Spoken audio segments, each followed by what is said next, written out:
안녕하세요. 조우성 변호사입니다. 자, 새해가 밝았죠? 올해 여러분들 하시는 일 다 잘 되시고 의미 있는 한 해가 되기를 바라겠습니다. 저도 올해는 많은 것들을 계획을 하고 있는데 상당히 중요한 한 해가 될 것 같아서 새해 첫날부터 바짝 신경 쓰고 있습니다. 오늘은 제가 썼던 또 정리해놨던 글들 중에서 질문에 대한 얘기를 좀 해볼게요. 앤드류 소벨이라고 하는 사람이 쓴 질문이 답을 바꾼다라는 책, 제가 아주 좋아하는 책인데요. 거기에서 한 세 꼭지를 제가 한번 찾아보겠습니다. 우선 첫 번째가 대화의 주파수를 맞추고 싶을 때라는 주제인데요. 책 본문 내용은 이렇습니다. 마주 앉은 사람이 다리를 달달 떨기 시작하고 시선을 자꾸 딴 데로 돌리며 질문마저 전혀 없다면 이러면 사실은 어떤 상황입니까? 상대방이 별로 내 얘기에 관심이 없다는 것이 단적으로 드러난 거죠. 자, 그러면 무언가 조치를 해야 한다. 당신은 문제에 봉착한 것이다. 회의가 시작되고 20분쯤 흘렀을 때 나는 캐슬린이 전혀 집중하지 않고 있다는 사실을 깨달았다. 그녀의 마음은 딴 데가 있었다. 계속 꼼지락거렸다. 내 보고에 뒤이은 적절한 질문도 없었다. 상황은 점점 나빠졌다. 그녀는 스마트폰을 힐끔거리기 시작했다. 자, 이런 문제 상황에서 앤드류 소벨은 어떤 처방전을 제시하는가 이렇게 얘기를 하네요. 내가 물었다. 캐슬린, 오늘 우리가 논의해야 하는 가장 중요한 사안이 뭡니까? 단도직입적으로 물어보는 거죠. 캐슬린, 오늘 우리가 논의해야 하는 가장 중요한 사안이 뭡니까? 그러자 그녀는 퍼뜩 주의를 집중하면서 자세를 고쳐 앉았다. 하지만 캐슬린은 여전히 모호한 반응을 보였다. 그래서 나는 다시 말했다. 우리 일정이 한 30분 더 남았는데요. 우리가 초점을 맞춰 중점적으로 논의해야 할 부분은 무엇일까요? 우리 일정이 아직 30분 더 남아있는데요. 우리가 초점을 맞춰서 중점적으로 논의해야 할 부분은 무엇인가요? 그러자 캐슬린은 미간을 찌푸린 채 고개를 절레절레 흔들며 나를 쳐다보았다. 그리고 한숨을 내쉬며 말했다. 사실 말이죠. 우리 팀원들이 모두 제대로 협력하고 있지 않은 것 같아요. 그들은 이 프로젝트에 공감하지 못하고 있는 것 같습니다. 그러니까 뭔가 본론이 나오는 거죠.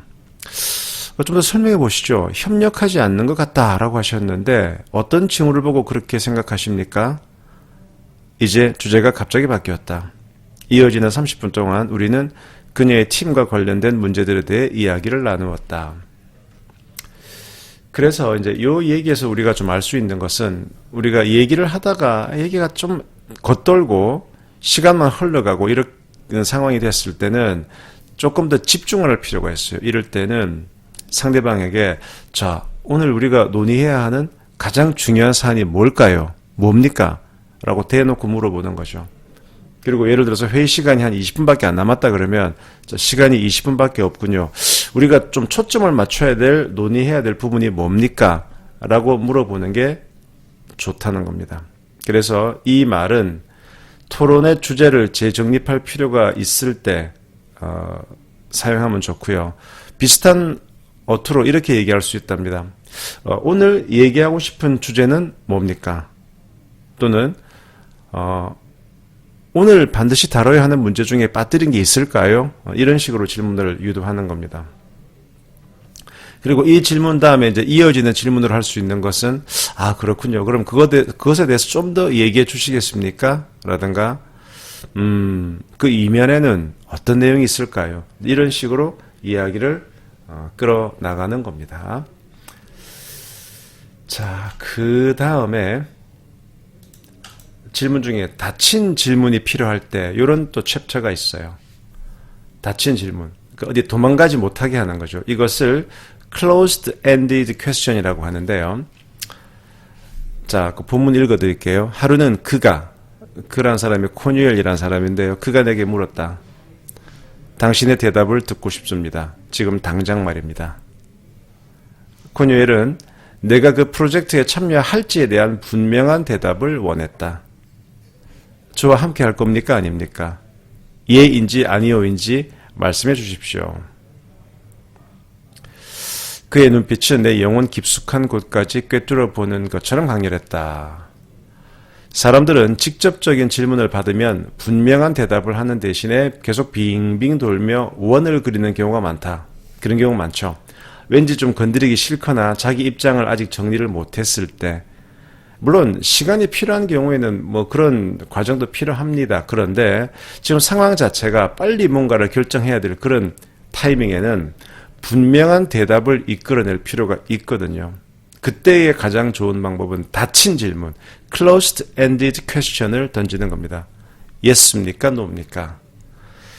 자, 코뉴엘이 이렇게 딱 나를 이제 코너에 몰아놓고 말을 하니까 결국 나는 말을 할 수밖에 없었다. 예, 당신과 끝까지 가겠습니다. 자, 그러면서 이제 작가는 얘기하는 거죠. 만약 코뉴엘이 이렇게 말했다면 어땠을까? 아, 저는 당신이 이 새로운 프로젝트에 합류하는 것을 고려해 주셨으면 합니다. 또는 이 새로운 프로그램에 참여하는 것에 대해서 어떻게 생각하십니까? 이렇게 말을 했으면 유쾌한 대화 또는 젠틀한 대화로 이어질 수는 있었겠지만 나의 결정적인 행동이나 용단은 없었을 것이다. 그래서 어떤 문제에 대해서 상대방의 확답을 듣거나 참여 의사를 분명히 알고 싶을 때 던질 수 있는 질문은 여러 가지인데요. 그냥 이것에 대해서 어떻게 생각하십니까? 라는 식의 부드러운 접근 방식도 있지만 때로는 옴짝달싹할 여유를 주지 말아야 하는 그런 경우도 있는 법입니다. 그래서 직접적이고 솔직한 답변을 원할 때는 닫힌 질문이 효과적입니다. 그래서 이런 닫힌 질문은 무조건 사용하는 것이 아니고 어떤 적절한 때에 사용해야 되겠죠. 그러면 언제 사용해야 하는 것이 좋은가? 첫 번째, 상대방이 완전히 여기에 몸을 담을지 여부를 파악하고 싶을 때나, 두 번째, 상대방이 의심하거나 주저하는지 알고 싶을 때, 이런 때 활용하면 좋고요. 그 다음에 세 번째 꼭지로 짧지만 저항할 수 없는 한마디, 이런 챕터네요. 본문을 읽어드릴게요. 조지는 총장에 그칠 줄 모르던 설교에 대해서 불평을 쏟아냈다. 어떤 사람들은 귀가 있어도 귀를 기울일 줄 모른다. 총장이 바로 그랬다. 한 번이라도 우리 생각을 물어보면 좋겠어. 딱 한 번만이라도 이 한마디만 해줬으면 좋겠어. 여러분은 어떻게 생각합니까? 이 말 말이야. 조지의 말은 100번 옳다. 당신은 어떻게 생각합니까? 라는 질문은 간단하지만 매우 강력하다. 이 질문을 던짐으로써 당신은 상대방의 의견을 구하게 된다. 당신과 대화하는 상대방은 당신이 자기 말에 귀를 기울여 주길 원한다. 상대가 말을 너무 많이 한다고 불평하는 사람은 있어도 너무 많이 들어준다고 불평할 사람은 없다. 당신은 이 점에 대해서 어떻게 생각합니까? 또는 그것에 대해 어떻게 느낍니까? 이렇게 한번 물어보라. 질문을 던지고 나서 경청을 하면 역설적으로 당신은 대화를 주도하게 된다. 말을 하지 않고 듣지만 오히려 대화를 주도하게 된다. 당신의 질문이 상대방의 대답을 요구하기 때문에 당신이 우위를 점하기 시작한다.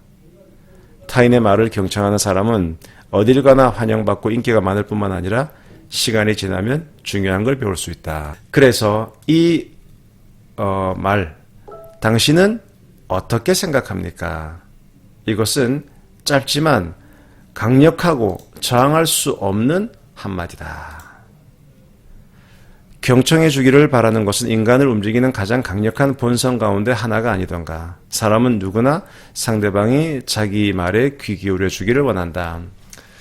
그래요. 우리가 경청을 해야 된다는 얘기는 많이 하는데 경청의 아주 구체적인 방법론 중에 하나가 대화를 하면서 당신은 어떻게 생각합니까?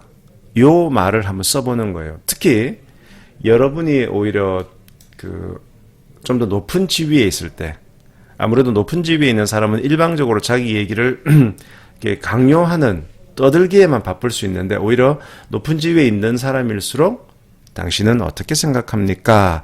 이렇게 말을 하는 것은 상대방을 대화로 이끌어들이면서 상대방의 의도도 알 수 있고 그 대화를 전체적으로 대화의 질을 높일 수 있는 좋은 계기가 될 수 있다. 이 말씀도 드립니다.